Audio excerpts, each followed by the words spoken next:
Moving on with our conversation about strategic and tactical considerations for global warehouse operations, one key point is the ability to identify the supporting logistics infrastructure. Nice to have a spanking brand new warehouse with all kinds of technology in it, but if it's not accessible to ports, airports, highways, and or rail access, it's going to diminish the value of that warehouse. You'll note from the picture in this slide that we have a port terminal which is in close proximity to what looks like some warehouses. This is actually the Colón Free Zone, an aerial shot of the Colón Free Zone in Panama. And you chose this particular picture to illustrate that importance of supporting logistics infrastructure. Ocean port with a good-sized container yard and about as close as you can get to the warehousing infrastructure. This happens to be a foreign trade zone where goods will enter into those warehouses without actually entering into the commerce of Panama. They will then be distributed out into Central America, the islands, and northern South America. But this picture is a good illustration of how that logistics infrastructure is really quite important. Moving on to bullet point 2, also the footprint of your warehouse operation. That's to say, the size of a building and the availability of land. The footprint is usually the entire parcel, not just the size of the building itself. So there might be constraints on sizes of parcels, the availability of lands, especially in places like coastal China or certainly the East Coast, West Coast of the United States. So you have to be cognizant of those things as well. How big do our buildings need to be? How much land do we need?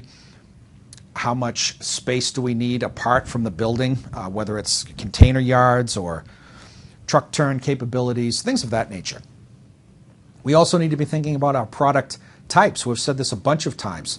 Are we dealing with just finished goods? Are we talking about spare parts? Are we dealing with perishables that have cold chain requirements, high value merchandise that has to be put into a cage? And of course, the purpose of our warehouse. This is going to really influence the layout of a building, the internal layout of a building. Is it long-term storage that requires a lot of racks? Is it a fulfillment center, a B2C e-commerce fulfillment center that requires lots and lots and lots of SKUs be carried and have easy access to those SKUs? Is it a cross-dock operation where goods are coming in one side of a building and going out the other, which by definition would require doors on either side of the building? Is it a deconsolidation center like here in Southern California and places like Wilmington and Carson, California, where you see containers being recovered from the port and taken to a short distance to, in essence, a warehouse, a deconsolidation center, where containers are stripped and distributed to multiple destinations throughout the U.S.? Or is it a vendor hub in a production environment where we're actually managing raw materials inventories in a VMI type situation, a vendor managed inventory situation? The purpose of the warehouse, what's going to be conducted within those four walls, is going to determine how that warehouse will look to a great extent. Some other things to be considering: the building layout, not just the footprint of the entire parcel, but the building itself. How much office space do we need, if any? Might we require a mezzanine type situation to maximize the use of space? 2 floors with a mezzanine. How many dock doors are we going to need? Mentioned a moment ago a trailer or a container patio. How much space do we need? Is the facility itself going to be racked? Are we going to be using bins? Do we need a security cage? Things we've mentioned on a couple of occasions. And if we're in a particular type of environment, do we need to have a kitting and packaging area where we're putting together multiple products into a kit or into a single order? Second bullet point, material handling and automation equipment. Do we need multiple forklifts, pallet jacks? Are we going to be using conveyors, carousels, that type of questions? And our operating profile. bringing into the conversation the processes we need to have in place for the receipt of goods, put away of merchandise, mid to long-term storage considerations, picking, unitizing, which is the building of pallets or cartons or whatever the unit of measure is that we're using. Depending on the nature of our product, second to the last bullet point, we need to be considering our security profile. Is the building secure? Do we have the proper lighting for nighttime operations? Are we using closed circuit TV? Do we have physical barriers, limited access? All of those considerations. And then the other thing about warehouse operations, depending on where they are, is the labor pool.